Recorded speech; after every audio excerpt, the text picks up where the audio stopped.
오늘 0시 기준으로 국내 발생 환자는 1,072명이며 수도권에서는 776명의 환자가 발생하였습니다. 어제 15명의 환자분이 사망하셨습니다. 고인들의 명복을 빌며 유가족들에게도 깊은 위로의 말씀을 전합니다. 지난 12월 16일부터 계속 1,000명대의 환자가 발생하며 엄중한 상황이 반복되고 있습니다. 지난 한 주간 국내 발생 환자는 하루 평균 959명이고 수도권은 688명으로 전체 약 72%를 차지하고 있습니다. 진단검사를 대폭 확대하는 가운데 환자 발생이 1,000명대를 넘어 급격하게 증가하는 양상이 나타나지는 않고 있으나 반면에 환자 발생이 줄어들고 있지도 않는 위험한 상황입니다. 향후 며칠간을 포함한 이번 주가 유행의 확산 기로에 가장 중요한 시기라고 판단하며 정부와 국민 모두가 이를 저지하기 위해 힘을 모으고 노력해야 할 때입니다. 국민 여러분들께서는 그 어느 때보다 마스크 착용과 모임 외출 자제 등 거리 두기를 최대한 집중하여 실천해 주시기를 부탁드립니다. 검사와 추적, 격리 등의 방역 대응 상황에 대해 말씀드리겠습니다. 정부는 방역 대응 체계를 견고하게 유지하고 있으며 현재 공격적으로 검사를 확대하고 역학조사와 격리를 통해 유행을 차단하기 위해 노력하고 있습니다. 수도권 임시선별검사소 134개소를 운영 중이며 여기에서만 어제 하루 4만 4천여 명을 검사하였습니다. 지금까지 총 16만 3천여 명을 검사하였고 385명의 환자를 조기에 발견하였습니다. 임시선별검사소를 포함하여 어제 하루만 8만 1천여 건의 검사를 실시하였으며 지난 한 주간으로는 하루 평균 6만 7천여 건, 총 47만여 건의 검사를 실시하였습니다. 군, 경찰 등의 인력을 보충하여 역학조사 인력도 대폭 보강하였습니다. 역학조사를 신속하게 진행하며 발견된 환자와 접촉자를 찾아 격리하고 방역 통제망을 회복하기 위해 노력하고 있습니다. 이러한 조치들로 인해 매일 1,000명대의 감염 환자를 발견하고 있으며 현재와 같은 공격적인 검사와 역학조사를 유지한다면 지역사회의 전파 속도를 둔화시키고 확산세를 차단할 수 있을 것으로 기대하고 있습니다.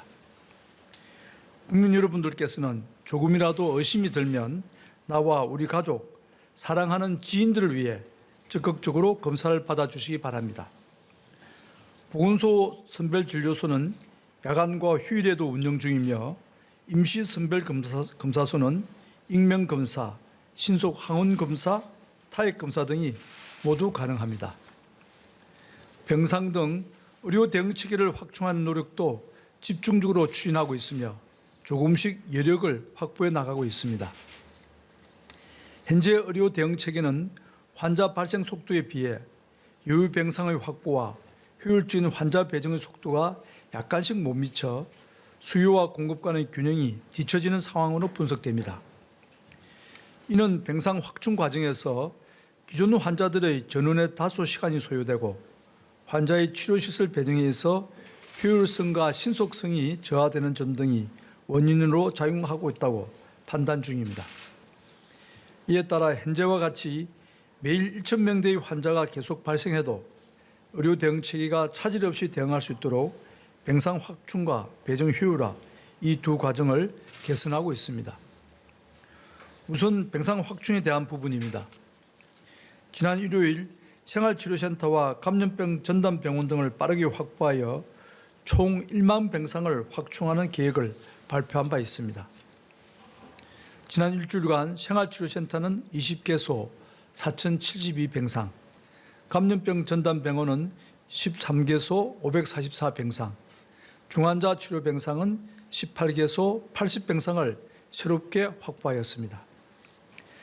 지자체 생활치료센터의 확충 외에도 중수본에서 설치 운영하는 중앙생활치료센터가 2개소, 총 764명 규모로 운영 중에 있으며 수도권의 확진자 대기 해소를 위해 오늘까지 중수본에서 관리하는 거점 생활치료센터 2곳을 경기 남부와 북부에 각각 180명 규모로 개소합니다. 거점 생활치료센터는 의료적 기능을 강화한 센터로 증세가 거의 없으나 만성질환 등 위험 요인이 있는 무증상, 경증 환자들을 입소시킬 것입니다. 지자체 생활치료센터에서 위험성이 있다고 보아 환자 배정을 주저하는 경계성상의 환자 진료에 특히 도움이 될 것입니다. 생활치료센터의 입소 기준도 합리화하여 병원 치료가 필요하지 않은 건강한 고령자는 생활치료센터에 입소할 수 있도록 12월 18일 입소 기준을 개선하였습니다. 이에 따라 고령 환자라 하더라도 기저질환이 없고 건강이 양호한 환자는 의료진 판단으로 생활치료센터에 입소하게 됩니다. 입소 후 증상 악화 시에 대비하여 병원으로의 전원 절차를 체계화하였고 응급 상황 등에 대한 의료진 책임은 면제될 것입니다.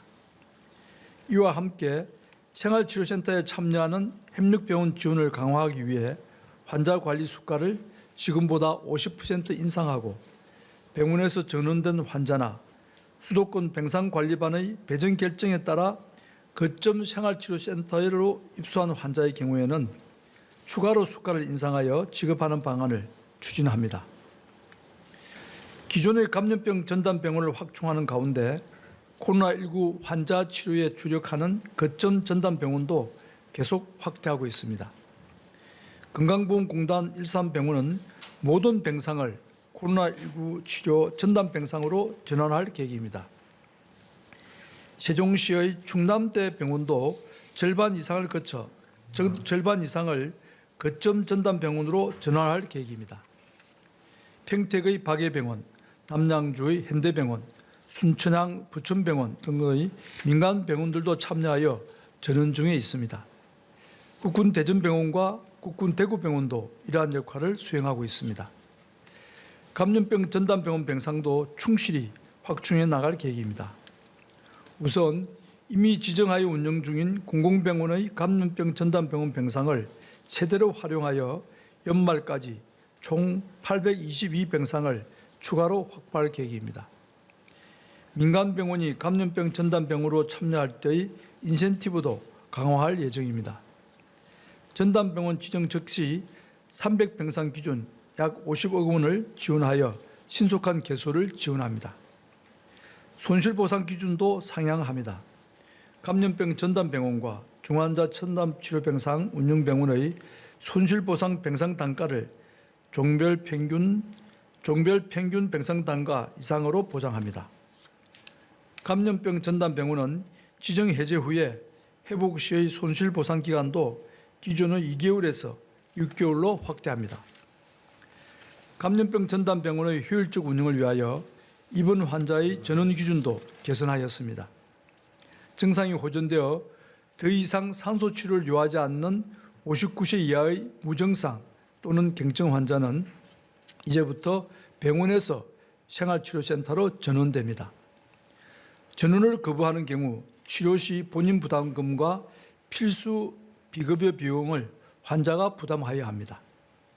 한정된 의료자원을 필요한 환자에게 제공하기 위한 조치인 만큼 환자분들의 이해와 협조를 당부드립니다. 중환자 병상도 신속하게 확충 중입니다. 12월 18일 국립대병원 17개소와 민간 상급종합병원 42개소에 대해 허가 병상의 1% 이상을 중증 환자 전담치료 병상으로 확보할 것을 명령하였습니다. 환자 전원 등에 소요되는 기간을 고려하면 12월 26일까지 총 318병상이 추가될 것으로 예상합니다.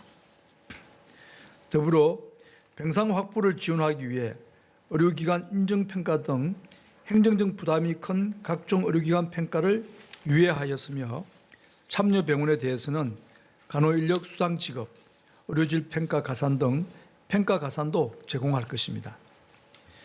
병상 확보를 요청받은 국립대병원과 상급종합병원에서 여러 어려움이 있을 것이나 중차대한 상황임을 고려하여 적극적으로 협조해 주실 것을 부탁드립니다.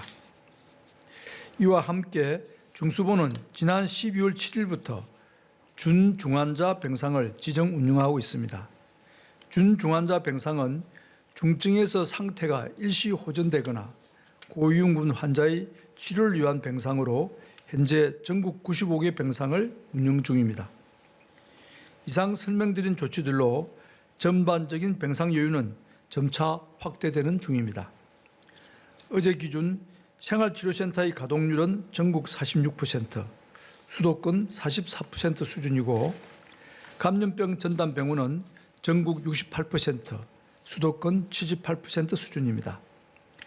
수도권을 기준으로 하면 중등증 이하 환자는 생활치료센터 4,900여 명, 전담병상 560여 명 등 약 5,500여 명의 수용 여력이 남아 있습니다.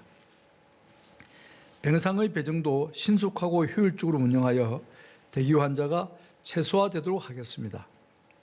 12월 18일 병상 배정권 변경 명령을 발동하여 수도권 전담병원의 가용병상에 대한 배정 권한을 지자체에서 중수본으로 변경하였습니다. 지자체 간의 병상 관할을 둘러싼 갈등과 타지역 환자 배정 지연 등의 문제를 해결하기 위해서입니다. 수도권 긴급대응방 상황실에 의사 2명, 직원 10명 등 인력을 보강하는 등 현재 의사 12명 등 총 50명의 인원이 확대 투입되어 병상 배정의 속도를 올리기 위해 노력 중입니다. 이러한 노력으로 수도권의 대기 환자는 감소하기 시작하였으며 앞으로도 계속 줄여나갈 계획입니다. 12월 20일 현재 수도권의 1일 이상 자택 대기자는 368명입니다. 그 전날 548명이 대기한 것에 비하면 3분의 1이 줄어든 수치입니다. 금주가 지나면 병상 확보가 더 많아지고 배정 속도와 효율성도 더 나아져 병상 수요와 공급의 균형이 점차 맞아갈 것으로 예상하고 있습니다. 정부는 가족 동반 입실 요청 등 특수한 상황 외에는 1일 이상 대기자가 없도록 한다는 목표하에 의료 대응 체계를 확충, 개선해 나가겠습니다. 자택 대기자를 빠르게 최소화해 나가되 자택 대기 중에 상태 악화로 안타까운 일이 없도록 대기 환자에 대한 의료 관리도 강화하고 있습니다. 특히 병원 배정을 기다리는 대상자에 대해서는 지자체 보건소의 1일 1회 이상 모니터링에 더하여 수도권 공동대응 상황실 의사가 이중으로 모니터링할 것입니다. 최소 하루 한 번 이상 의사가 유선 전화를 통해 증상을 확인하고 의료 상담을 실시합니다. 또한 관리 과정에서 모니터링이 누락되지 않도록 수도권 공동대응 상황실과 지자체 간 대기자 명단을 교차 검증하는 과정도 추가하였습니다. 전체적으로 방역 대응은 크게 강화되고 있고 의료 대응 역시 빠르게 준비하고 있어 이번 주부터 조금씩 여력을 확보하며 효과를 나타낼 수 있을 것으로 예상합니다. 거리두기 3단계로의 상향 없이 현재 수준에서 확산세를 꺾을 수 있도록 조금만 더 인내하고 동참하여 주실 것을 부탁드립니다. 이제 곧 성탄절과 연말이 다가옵니다. 올 한 해 유독 힘들었던 것만큼 그간 보고 싶었던 가족과 친구, 이웃들과 만나고 싶은 그 마음을 모르지 않습니다. 하지만 그 어떤 작은 모임과 만남도 지금은 큰 위협이 될 수 있습니다. 이번 위기가 마지막이 될 수 있도록 또 서로를 지킬 수 있도록 다음을 기약하여 주시기 바랍니다. 지금을 이번 유행의 정점으로 만들고 상황을 반전시킬 수 있도록 모두 힘을 모아 주시길 부탁드립니다. 정부 또한 모든 역량을 끌어모아 방역과 의료 대응에 만전을 기하겠습니다. 감사합니다.